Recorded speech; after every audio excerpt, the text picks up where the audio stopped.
Welcome to the Lunch and Learn podcast from the National Fire Chiefs Council Equality, Diversity and Inclusion Project. This is the first series of podcasts, and we urge you to share widely with your friends and colleagues to give greater awareness into equality, diversity and inclusion. These Lunch and Learn sessions have been developed to share knowledge and lived experiences via a Teams meeting discussing topics that affect the fire service across the UK. Alex Johnson, Fire Chief Officer from South Yorkshire Fire and Rescue Service, will share some of her lived experiences throughout her career and her work with the Women in the Fire Service Network group. Good afternoon, everybody. Hope everyone's well. On this sunny day in Cornwall, it's not actually, it's a little bit drizzly, but I'm going for sun. So today we have the privilege, and I have the privilege to introduce not only a fellow Chief Officer, not only a colleague, but I would indeed like to say a friend. Interestingly, she's going to talk about role modelling and being an ally, and I can certainly say that I wouldn't be where I am today if it wasn't for Alex being the role model that she has been to me, and certainly reaching down and helping me step up in my role and being the best person that I can be. So Alex, welcome. Thank you for your time. So I know how busy you are, but over to you for your important words and inspiring story, and also the importance of being a role model and inspiring others. Good morning, Alex, and thank you. Thanks, Kath, and very kind words, although I may have had lots of conversations with you, but you achieved everything you've done because you're quite an amazing person. But I think it does, I'm here to talk about being a role model and an ally and what that is and what it means to me. And I suppose using my personal experience of how it's helped me. So a little bit of background to me. I joined in 1992, and I think it's fair to say the fire service wasn't quite ready for women. But we're still a long way off. And I think it's fair to say that, whether it be women, people from our black and minority ethnic backgrounds, whether it be our LGBT groups, or whether it be just a white male firefighter on a watch that doesn't seem to think or behave quite the same as everybody else. So I guess I started off, and my first experience of role models was the first year I went to what was Networking Women in the Fire Service conference, which was in the early 90s. I mean, I joined 92, so it'd be 94, 95. And that's all there was at that point. There was no women higher than middle manager. But to actually see people that I thought, actually, that could be me, maybe one day when I've, spent a lot more time learning the job and doing all the exams and things like that.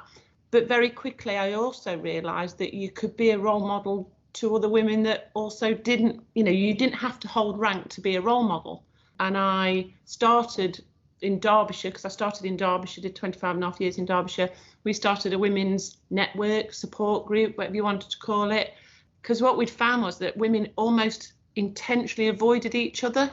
And there was another girl, Sharon Scott, who retired from Humberside a couple of years ago, and we joined similar times, but we literally would walk past each other and sort of not make eye contact, because if you did, somebody would shout, oh, they're discussing knitting patterns or periods or something like that. So you almost avoided that contact with somebody that could support you and did understand how you felt. And I've always said, after about 4 years, I suddenly thought, do you know what? I've changed. I'm not the person that I was. My true values, my beliefs had been sort of diluted, and I was behaving how I thought would make me more accepted within my peer group, my watch, which meant I tolerated some pretty unacceptable behaviours, some pretty inappropriate comments, not just about me, but I'd let comments slip about other people, whether that be about race or sexuality or gender. And I can remember my mother saying to me one day, Alexandra, which is what I get my Sunday name when I'm in trouble, what's happened to you? I didn't bring you up like that. And I think that was when I sort of started to think, you know what, if you can't be true to yourself, then we're wasting our time really here.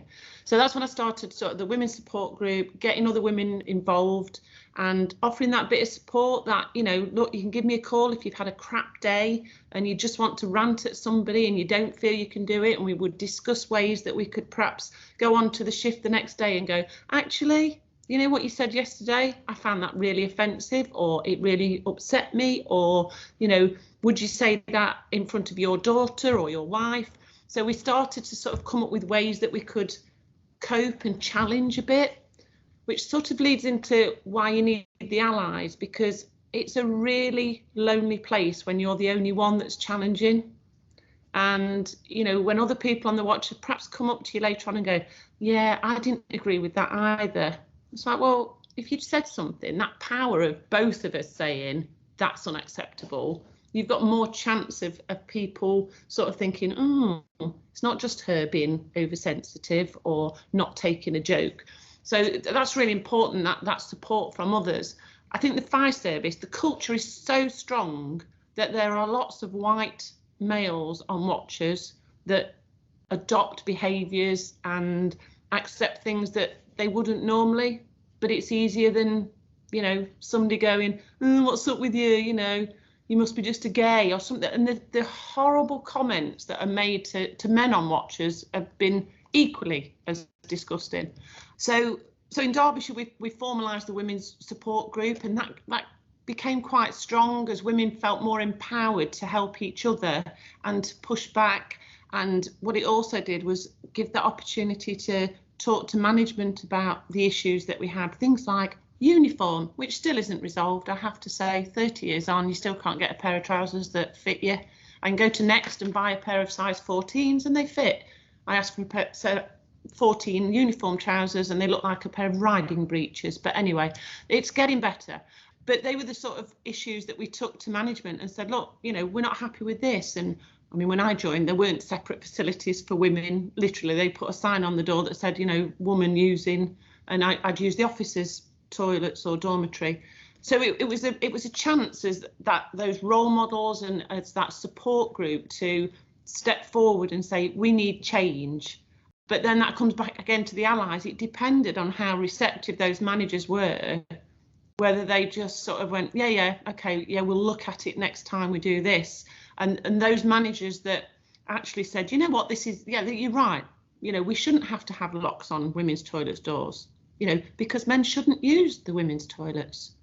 We shouldn't need, the answer is not putting a lock on the door. The answer is stopping people from thinking it's actually acceptable in the first place. So I've had some really good allies in the past, some that have really stepped up. And then there's some that have patted me on the head and sort of said, yes, they're there. What did you expect joining, a male-dominated environment? So the importance of allies is huge. And I think that is something that will change the fire service more than anything when, the majority step in and start challenging. I talk about in South Yorkshire having a zero tolerance. If I find any of my managers or officers have listened to an inappropriate comment, whether that be based on, gender, race, sexuality, or just, an offensive comment and have turned a blind eye because the individual it's aimed at isn't there, that's not good. Wayne Brown talks about, it's all very well saying I'm not racist. Well, great, but what we need to be is anti-racist and anti-sexist. We need to challenge all the time, because that's what will make people recognise that as a service or an organisation, it's not tolerated, not in any shape or form. Because I'm sure people have all heard the comment, that somebody will make a racist comment and say that's not on, and say, yeah, but he's not here. Well, that doesn't make it any the less racist. It just means you haven't personally offended that individual stood there. And that's something we've got to get past as a sector, I think, and that's the huge thing. So the ally role is about being proactive. It's about understanding those people that are underrepresented, seldom heard. It's about understanding why they are, how they feel, what makes them, why do women wait so long to go for promotion? I know promotion's not for everybody, but what you'll find if you talk to women, it's because they want to be 100% at something before they go for a job. And please don't be offended, all the white men in the room, but men will tend to look at a job and go, yeah, I can do 50% of that, I'll have a go. Whereas women will look and think, I probably can do 95 of that. I'll go away and work on the 5% that I haven't got. So straight away we deselect ourselves because we feel, and particularly in the fire service environment, that we've got to be better than others to be accepted as even, on a par. So, part of that ally role is that you need to identify whether it be women, whether it be our BAME staff or LGBT staff, and see what's holding them back. I've always said a lot of what held me back was me, but if somebody had been a little bit more supportive and mentored me, I might have thought, oh yeah, maybe I can, because if he or she believes in me, then maybe I'm ready to step forward.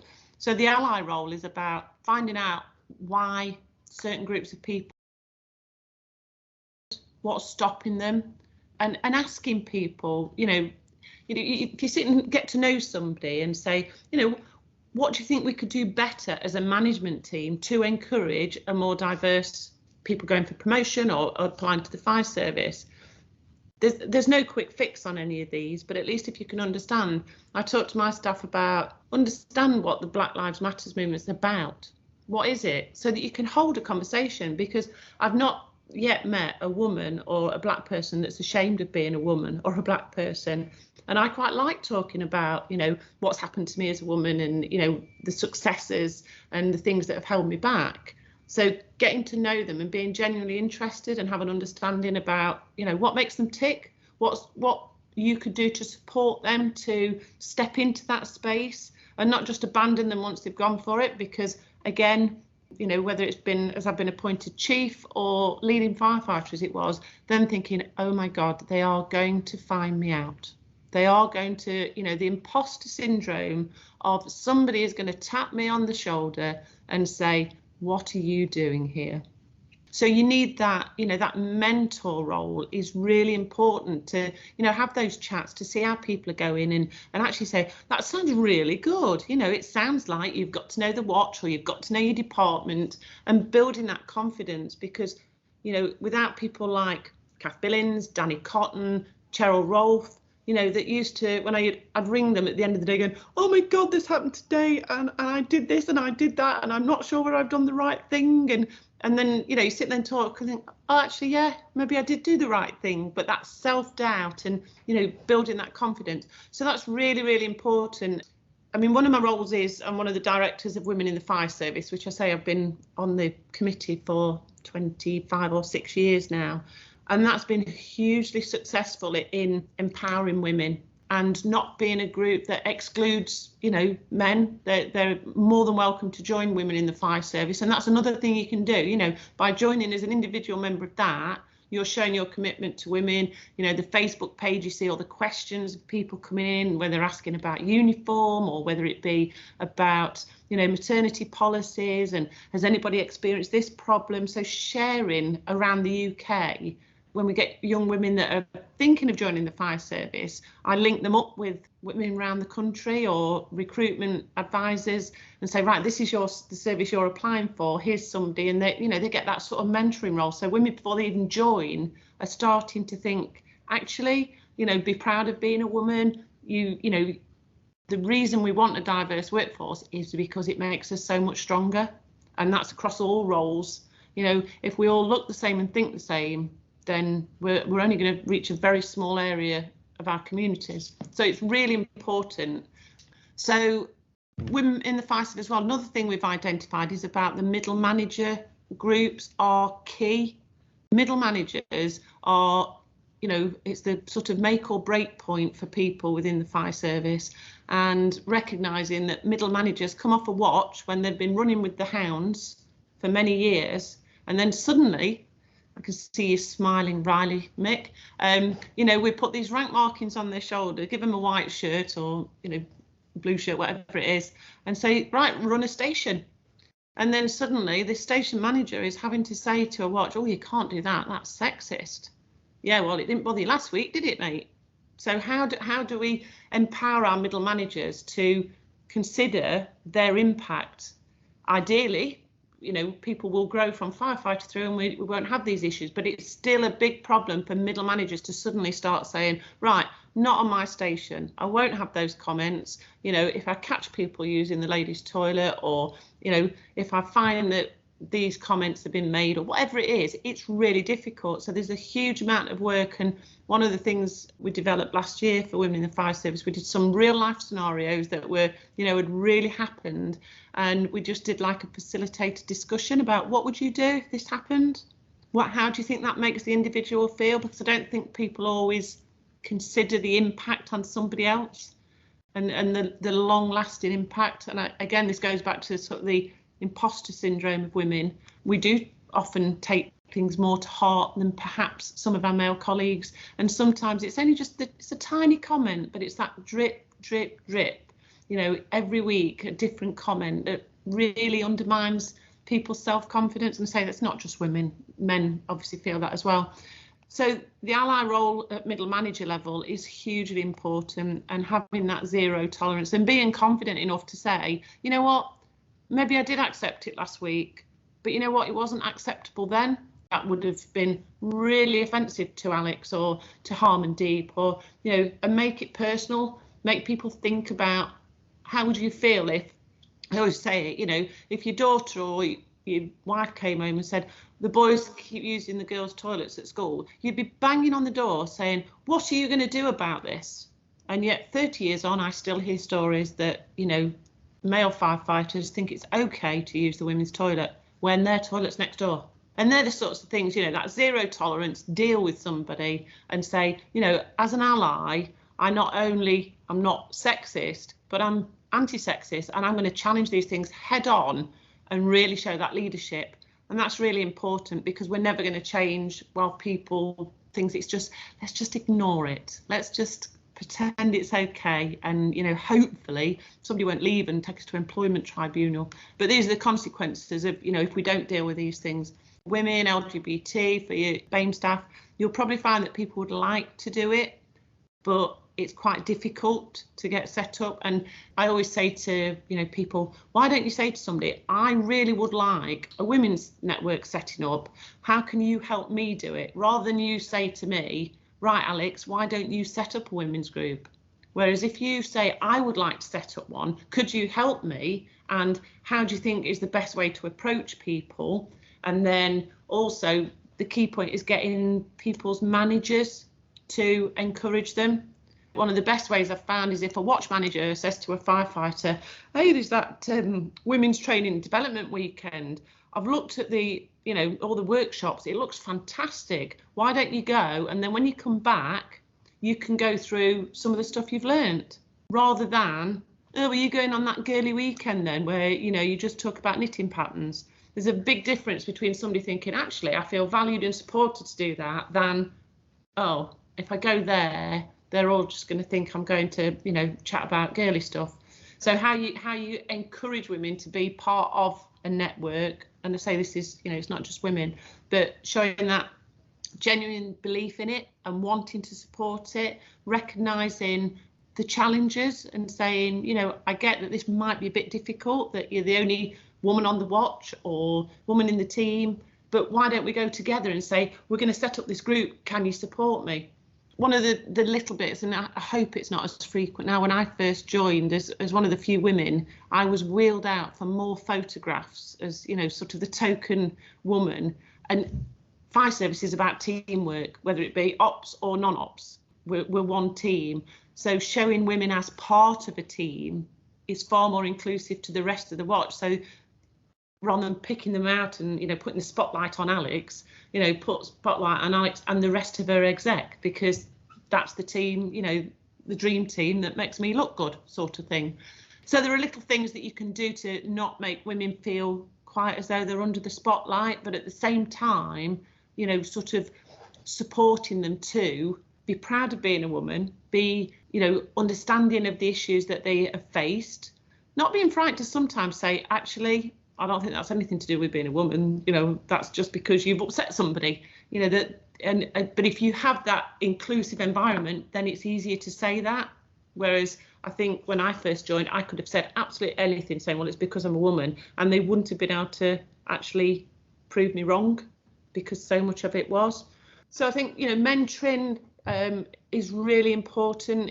And what we've done in South Yorkshire is all our trainees are given sort of a contact, an unofficial coach stroke mentor, because we could have just said, right, the women on the course have got a mentor, but then all new trainees need a bit of coaching and mentoring, and it's nice to have somebody that's maybe not on the watch that they can relate to and phone up. So I suppose it's about creating the best space you can for people to be the best they can be, because if people come to work and are happy and are being their whole selves, they're going to work far harder, they're less likely to be off sick, they're going to be more innovative, creative, they're going to have a smile on their face, and they're more likely to encourage more people to come and work for you, which sounds really sort of, apple pie and custard, but I genuinely believe that. I feel I probably would say the last 10 years I've been the real me, and sometimes people have seen me shout, sometimes people have seen me cry, but they've got me, and that's because I've had people around me that have believed in me, that have supported me, that have always been on the end of the phone. And being a role model isn't about rank. I mean, I've got some firefighters that ring me and go, hey, Chief, just checking you're okay. I know it can be tough at the top sometimes when you do all those strategic things and you don't have the fun of fighting fires, just checking in on you. And they're to me, they are role models, because they still care, and rank is irrelevant. And whether they be retired firefighters or whether they be, crew managers that are in service now, heads of HR, there are lots of people that I see as role models because they set the right standards and values and behaviours that role models should. But I suppose to close, if you can see it, you can be it. And, women, our BAME staff, our LGBT staff, if they look up and think, actually, that's somebody that has similarities to me. We're not all the same, whether we be male, female or anything, but if you can look up there and see somebody that you think there's an element of that person that I recognise, I can, relate to, then they're more likely to feel they can step into that space.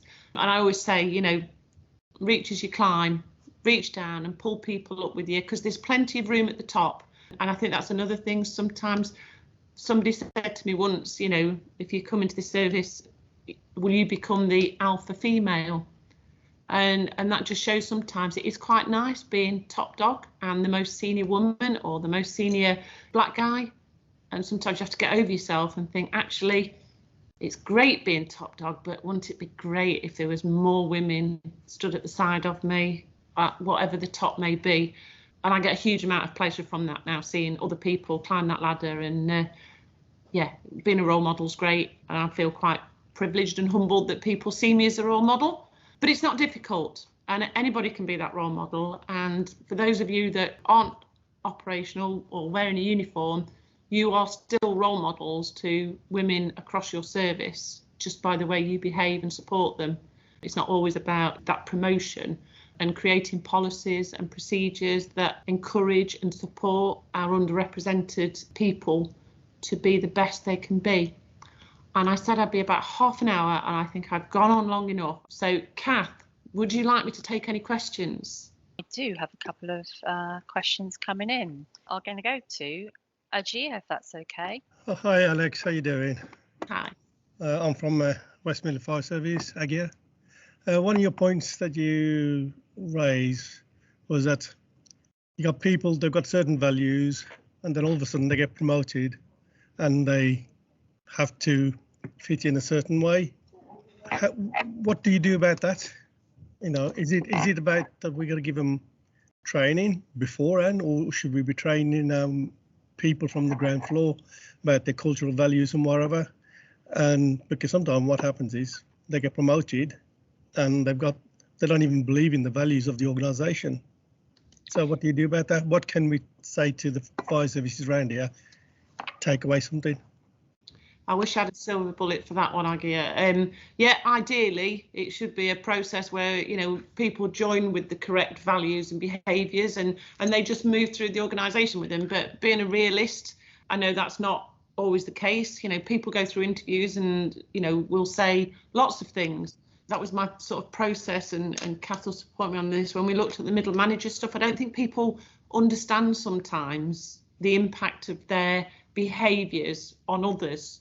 And our culture is so strong, and we can't keep using culture as an excuse. And I think it comes down to that zero tolerance. We all know those people, whether they be officers, firefighters, support roles, that don't display the values. I think what we've got to start doing is tackling head on. And if it was you, Aggie, that said something inappropriate, instead of me walking away and saying, oh, do you know what Aggie has just said? He said this and he said this. It should be there and then. You know what, Aggie? That's bang out of order. It goes against this, it goes against that. The person you're talking about would be deeply upset by it. So I don't want to hear it again. And I think to the point that, we need to start low-level discipline, but I'm actually going to make a note of that, again, because this goes against all our HR policies, it goes against human decency, and we won't tolerate it. But that has to start at the top and show that, we're going to stand up to these comments, because I think it's all too easy to think, oh, you know what, if I take this down the discipline, or if I confront, none of us like confrontation, none of us do. But if we don't start challenging head on and saying, I'm not having that, I'm not having those comments, that is not how we work in this service, this department, this watch. So it stops here. And if you say it once more, I'm going to write you up. Is it worth looking at something like an anonymous way of feeding back something that may be going on in your department, your station, your watch, so that's without causing major issues? Because sometimes somebody may be doing something, but they're not malicious or whatever, but they're either going with the flow or something. So is it worthwhile doing something anonymous? I think that's always an option, but it almost drives it underground, doesn't it? I think it's about creating an environment where if somebody challenges, then whoever's the manager or the rest of the watch should be able to go, yeah, actually that's bang out of order. And I keep saying it's not a quick fix. I've been on this journey for 30 years and it's still not fixed. But I think I certainly see a difference now at senior management level and the National Fire Chiefs Council. I said the other day, we've done more for EDI in the last 2 years than we have for the last 30. I think the HMIC, love them or hate them, and the results that they get, they're really looking at EDI. Really looking at it, and I don't think they're just going to accept that, oh yes, we've got a policy. They're going to be talking to people, and when they come to you and your team and say, do you think management actually buy into this? And there's the reporting mechanism for the HMI where you can put something on anonymously. So if there's something really not working, there are mechanisms. You've got whistleblowing in all your fire and rescue services, I would say, that people can. But I think we've got to create an environment where people can challenge and where managers know they can't just, suddenly go deaf for a few seconds, that they deal with it. I mean, I really don't have a silver bullet. I know what needs to be done, but it's how we actually get everybody. I mean, I talked to my daughter who's 16 next week. I've not murdered her before then, but when I talk to her about sexuality or gender or race, she's like, I don't know why you keep banging on about it, Mum. So I think there is a shift in our children, whereas, when I grew up, people were really sexist, racist, homophobic. And I'm not saying it's all gone, because I know it hasn't. But I do think there's an age group coming through now where our children are more accepting. Not saying everybody, because there will always be the haters out there. But I think, it's getting the right recruitment processes. It's about early stages challenging people. It's about training our middle managers and making sure that people are prejudiced, whoever you are. We all have some element of prejudice or opinions, but it's about making sure that middle managers know that, they don't bring them to work and they deal appropriately and firmly with anything. So I'm not sure as I've answered that question, because I don't know if I actually have the answer. I have some ideas of what should be done. Actually implementing it is not as easy, Aggie. So I think just having these honest conversations is a good start. So I really want to thank you for sharing your honest views as well. Thank you. thanks, Aggie. Thanks. I think it's about being brave as well, because I know Wayne talks a lot about being comfortable, being uncomfortable. It's really uncomfortable when you have to challenge. It's really hard, but actually it's the best space to be in, because and I say now to like newly appointed crew managers, you'll go and you'll put firefighters in a burning building. You'll go and make that risk assessed decision. You'll go and put that fire out. Yet somebody says something that's a little bit, wrong, and you won't put out that cultural fire. You'll ignore it. And it's like, where's our bravery? Where is our courage? Because if we're going to make those changes, we have to challenge. You have to go and, like I said, put out that cultural fire. You have to help people, and being that crew manager, often that first person to do it, is really hard. And I do agree that there's some courses going down there about those challenging conversations. Yeah, do you know what? We train people in putting out fires and kind of deploying people into burning buildings. Actually, yes, we ought to train them in having those courageous conversations. But I think it starts, as Alex said, from the top, because we as senior leaders need to say, do you know what? If you challenge and you get it a bit wrong, we'll back you. We'll back you 100%, because we need people to have the confidence that we're there to support them make those changes. We got Rob, I think it is. Over to yourself. Hello. Firstly, thank you both. My daughter's watching with me because of a COVID bubble that's been burst.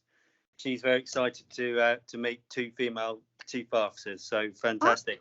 The question I want to ask, which probably to both of you, is just there's been a lot of discussion recently after Marianne Seagot's book about the gender authority gap and the idea that men routinely overtalk women, women are taken less seriously, men, even women in quite senior roles. So I just wondered whether you would share your experiences of that, and if there's anything that allies can do to make sure, especially I guess further down an organisation, how they can make sure that their female colleagues don't suffer that authority gap, which I think again is probably a significant cause of some of the confidence issues that female officers see about taking on major roles because of the way they're treated. So I just wondered if you had any thoughts on that. Yeah, that's funny, because I've sat in meetings thinking, and some, there's always somebody in there first. I think as an ally, if you've got a meeting, a mixed meeting, and somebody, you always get somebody, don't you, that bangs on all the time and just likes to hear their own voice. So I think as an ally, you can step in and go, that's great, Fred. Kath, did you want to say something? You've not had a chance yet, or making sure that those actual meetings are diverse in the first place, because you'll often find that women will maybe step back and, oh no, you go to the meeting then, and they deselect themselves because they sort of think, oh well, I'm not going to get to speak anyway. So I think it's about as if somebody's chairing, one, training people so that they encourage everybody to have an active part. And if somebody's talking over me, I'm old enough and ugly enough now to say, let me get a word in. You might hear a different viewpoint, but I know, in years gone by, I'd have sat there sort of going, excuse me, and being that confident to do it. So, somebody else saying, are you going to let everybody else speak? So bringing people into the conversation, and maybe afterwards having words with people and saying, just think about that conversation there. Who did we hear from, and who didn't we hear from, and how are we going to make that a more pleasant environment? Because often, once you stop that vying for attention, people start actually being more productive as well. So, Kath, do you want to add anything to that? Yeah, a couple of bits from me is I can remember in the early stages of my career almost having one-to-one conversations with my male colleagues, because I knew that if they went in and had the idea, it would happen, because I knew that if I went in and had the idea, it would probably be talked around and it probably wouldn't happen. That's if I got to actually say anything. And the other thing, which was the funny, and I was smiling when you said it, happened when I got promoted to area manager. And I didn't realise that how much people talked over me until I got, and I will say, the rank of area manager. And I was in a meeting and we were chatting, and I just literally went, and everybody stopped talking. And they looked at me and went, "Oh, yes, Mum, would you like to say something?" And it wasn't because it was Kath having something to say. It was because of the rank that I subsequently suddenly held. And I literally kind of went, because I was so used to having to fight to over or to, and that it really took me aback. And it probably took me quite a long time to come to terms with the fact that it's great that people wanted to hear my voice, but this rank thing bothered me so much, because was it really the case that they only valued my voice because of my rank and not because of me? So it's and then I was like, I don't care, I've got a space to speak. Woo! So I got over it, but it's a strange culture that we have, I think, in that sense. But thank you, Rob. Yeah, thanks, Rob. Stephen, then Sandy. Hi there, I'm Steve Gadsden from Merseyside. First of all, really enjoyed that. Thank you very much. There was a refreshing lack of management speak and semantics in there as well. It was straightforward, and because we've all heard that sugar-coated way of putting things across that tries to soften the point when it really needs to be a bit sharper. Just a couple of points and I'd like to raise.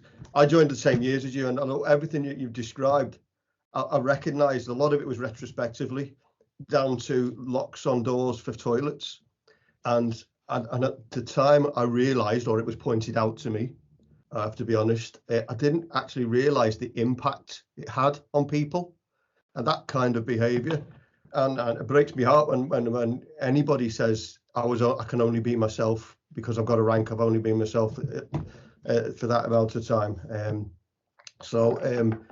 and now I know better, and I think it's a statement that we can all do. You know, we do our best until we know better, and then we do that. On that point, the issue around mentorship, and would you suggest, or would you say that we don't use it enough? You mentioned the middle managers and that first leap from firefighter up to crew and watch manager, and they're kind of left on their own, not given the confidence to challenge.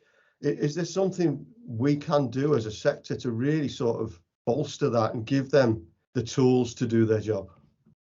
I think there is. I guess, you know, the problem we all have, particularly with the ops staff, is, you know, there's so many things that we have to train people in. You know, instant command, driving, pumps, ladders, all those sorts of things that I think your EDI stuff, or, you know, how to treat a human being, tends to get pushed to the side.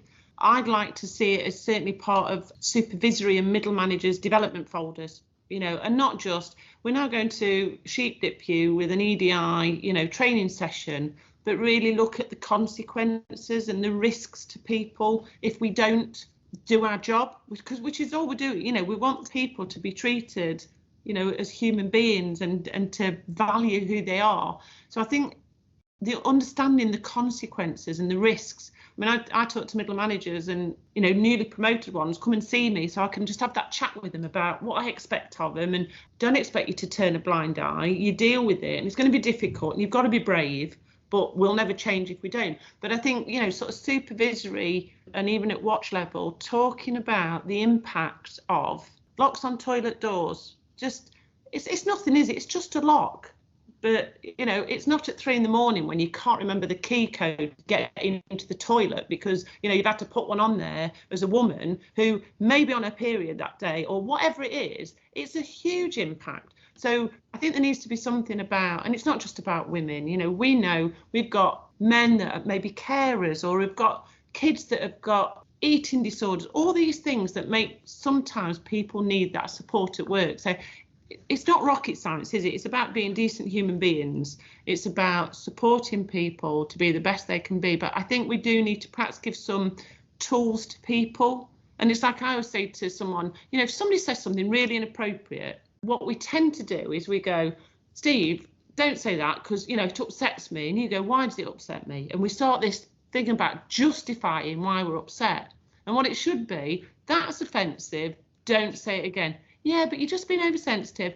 it's offensive, don't say. I call it the broken record, because we spend a lot of energy justifying why we're upset. I'm upset. I don't have to justify to you why I am. Stop it.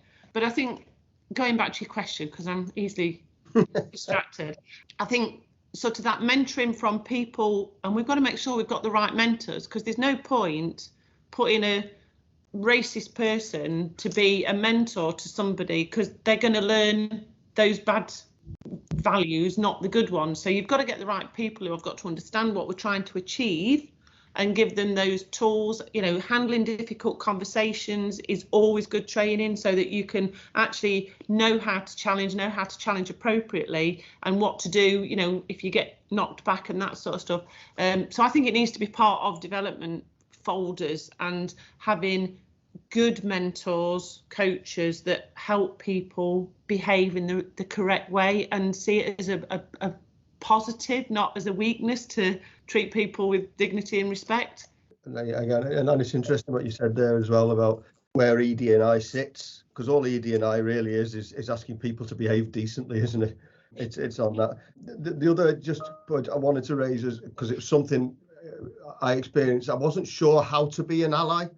I was a little worried sometimes. Overt behaviour is very easy to challenge, but sometimes that the over talking, the person not being listened to, it's difficult. And I always thought I might be undermining that person, whoever it might be, by stopping the conversation and bringing them in. And it was particularly women I noticed it happening to. So I went and spoke to my ED&I manager, Wendy, at the time, and she said, Steve, blunder in. It's better to blunder in, get it wrong and apologise for that, than not taking action.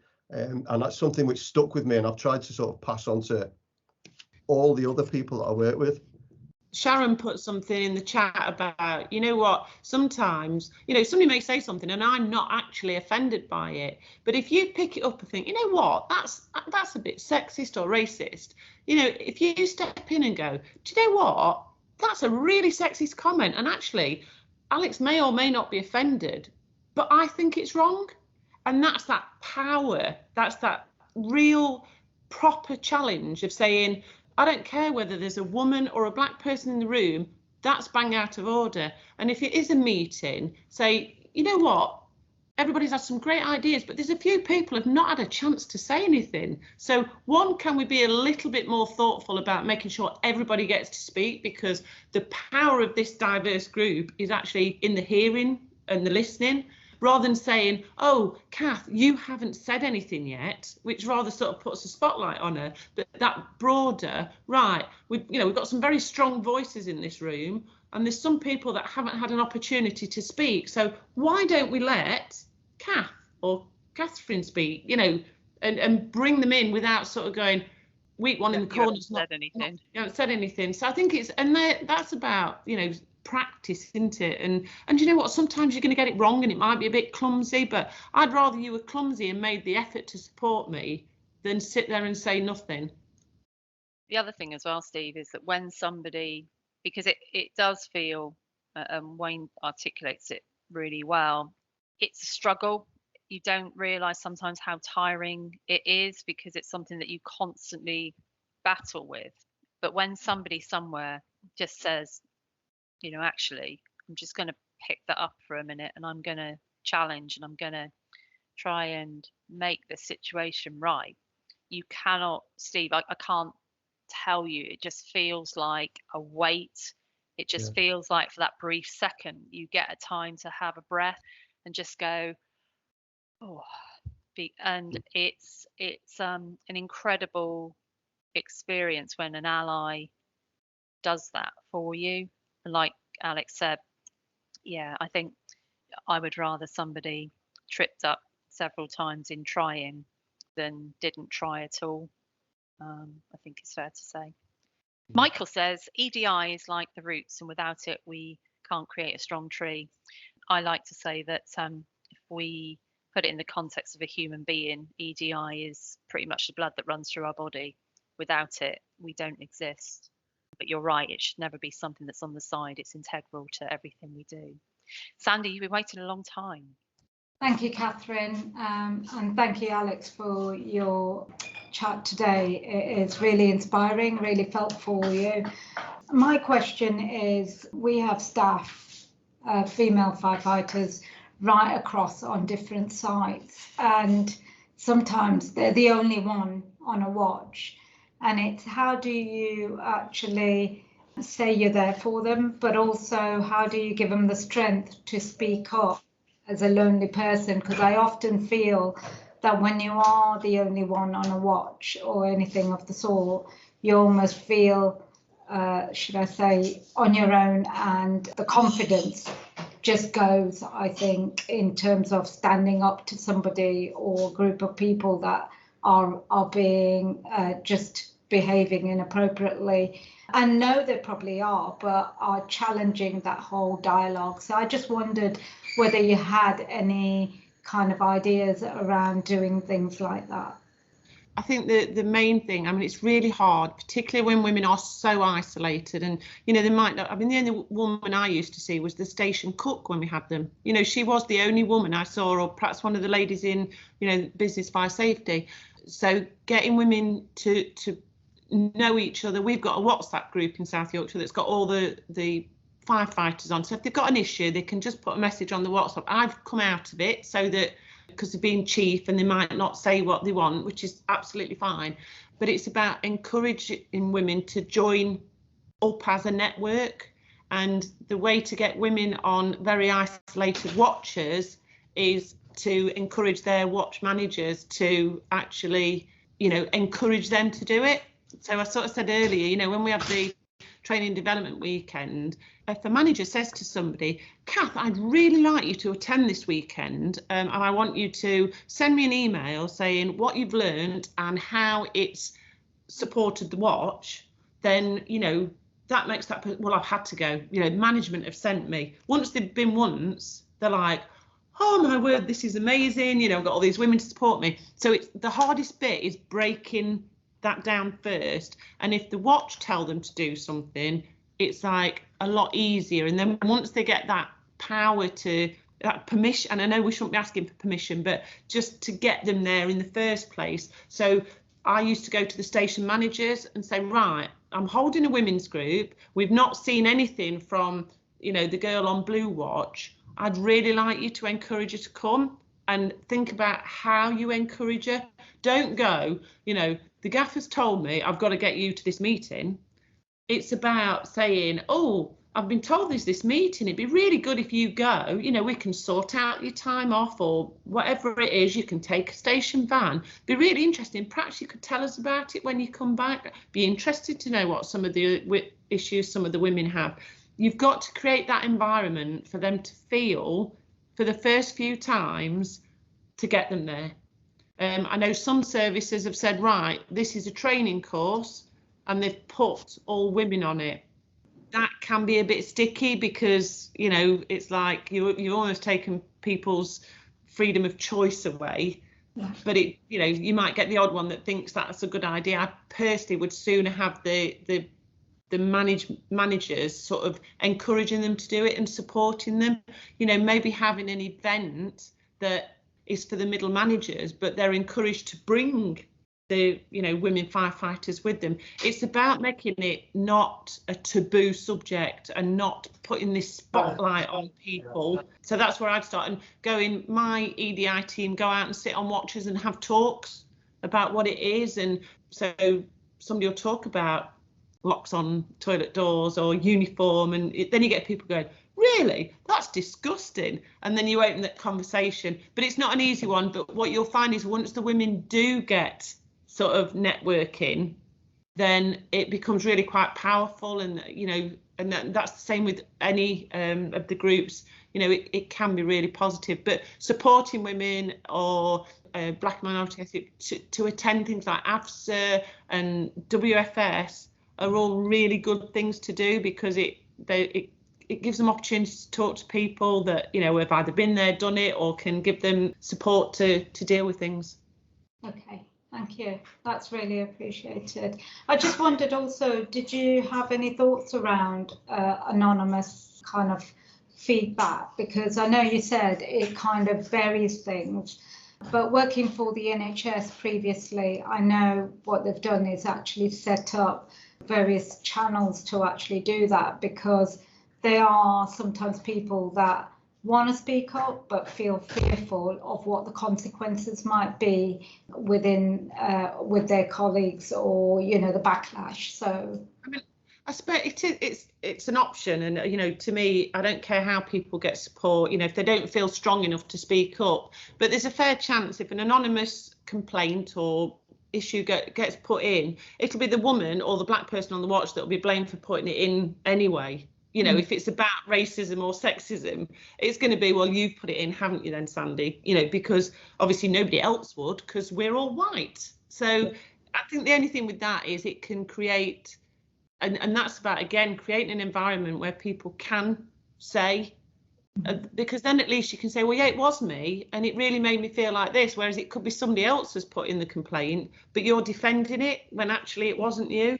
So I suppose when you've got, you talk about fire service or police forces that have, racism, which is endemic throughout, you can see if they got lots of complaints, then there could be a reason to think, actually, we've got loads of these, but often we're talking about an individual on a watch, and it's going to soon highlight it's them. So I think it's about creating that space where people can, one, challenge themselves, and two, feel they're going to be supported by managers if they actually make that complaint. Because, you hear about it, well, it was just swept under the carpet, and, I was patted on the head, and, we've got to take action. We've got to deal with these things seriously, because they are serious. Thank you, Alex. Thank you. Thank you. Russ has said a couple of bits there. He went on a chairing, and it's interesting, actually, like a advanced chairing meeting kind of course. And I think it's interesting, actually, how some of the skills that you might pick up are transferable into creating that kind of inclusive environment. Russ also said around the National Fire Chiefs Council mentoring programme or mentoring information, and he was wondering if any services may have started using it. So if you just kind of give Russ a thumbs up or pop it in the chat bar. I think we're coming to the end of the session there, really. Just has anybody got any other questions? Good afternoon, lovely. How are you? Good afternoon, Kath, afternoon, Alex, and lovely listening to you. Thank you, Alex. I have a question of how much you feel the need to stay current, to research, to stay on top of what might be coming out. So if there is something that is particularly media heavy at that moment, if we think about the toxicity around gender identity, if we think about when Me Too hit the press, what do you feel is the role of an ally or the role of a senior in making sure that you have that currency of knowledge around what's happening right now? I always used to, especially Danny, because she was always saying something somewhere, and I could guarantee you, Charlotte, I'll be on the way to like a NFCC or LGA conference around inclusion, and I could always bring like that firefighting sexism, it's been on the news, and there's always something, guaranteed that there's something on the news every day. And that's the bit about EDI, isn't it? It's every second of every day there is something, even in the Olympics and the kind of the softball and the volleyball teams, not pushing back and not wanting to wear the skimpy little uniforms and bits. There is something all the time that you can go, this is EDI in action, and bring it to life. I think that's part of the problem, though, Charlotte, that because, I think, I'll read that. I read the stuff about the Olympics the other day, and I found that really interesting. The blokes have got full lycra, and, the girls are showing their butt cheeks off and they don't get the sponsorship, those sorts of things. But I know that I struggle to keep on top of just my emails. So if you're not on top of things, that's when you sort of think, oh, Charlotte's going to ask me a difficult question and I don't know the answer to it. I should have read that. So I'll avoid it. I'll make sure I don't meet Charlotte in the corridor.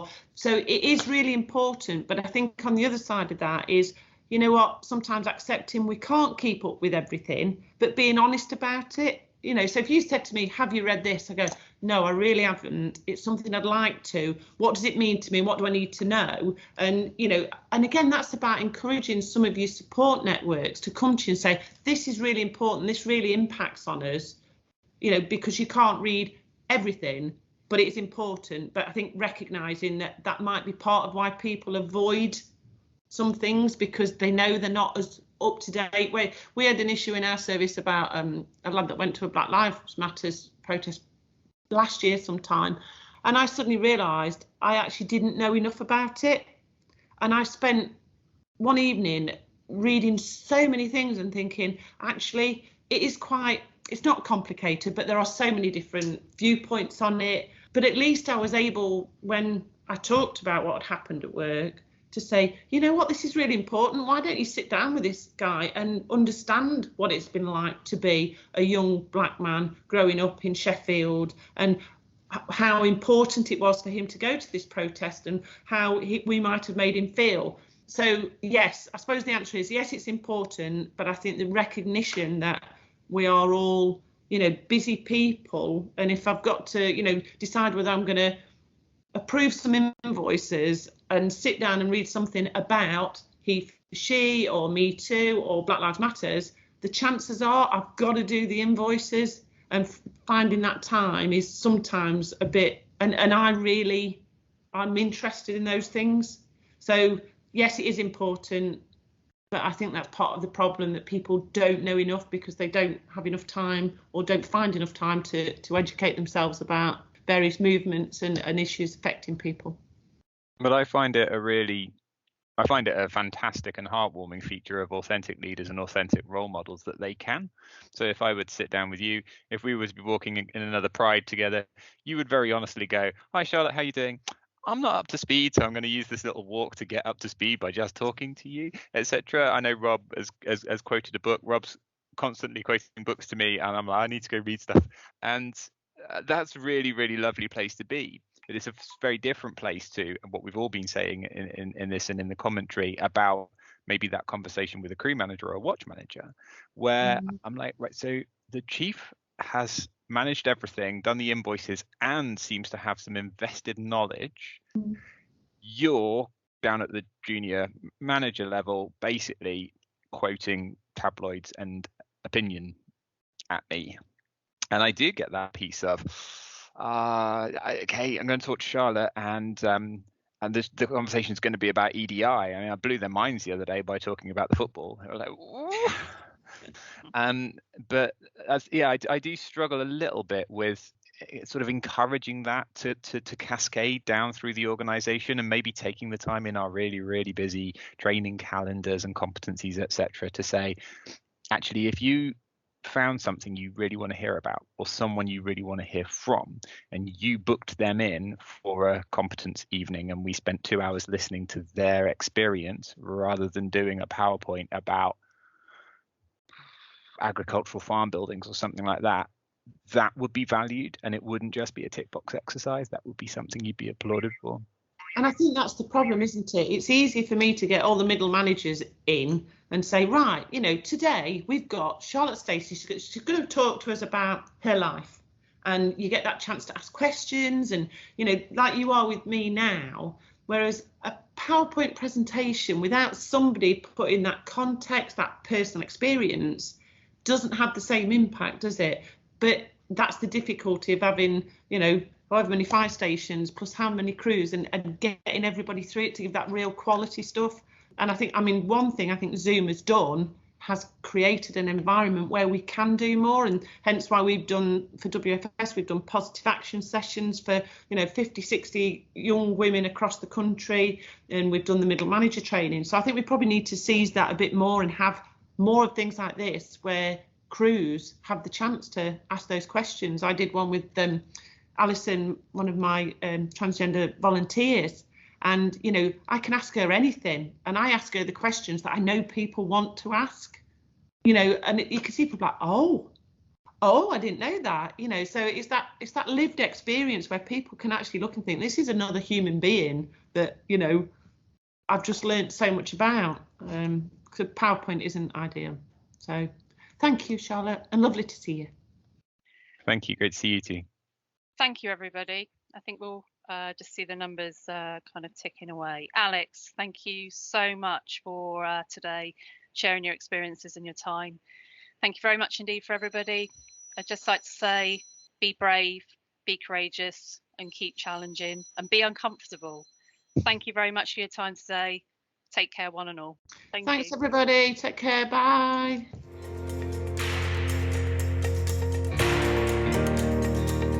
I hope you have found this podcast useful and it has given you insight into being an ally and role model.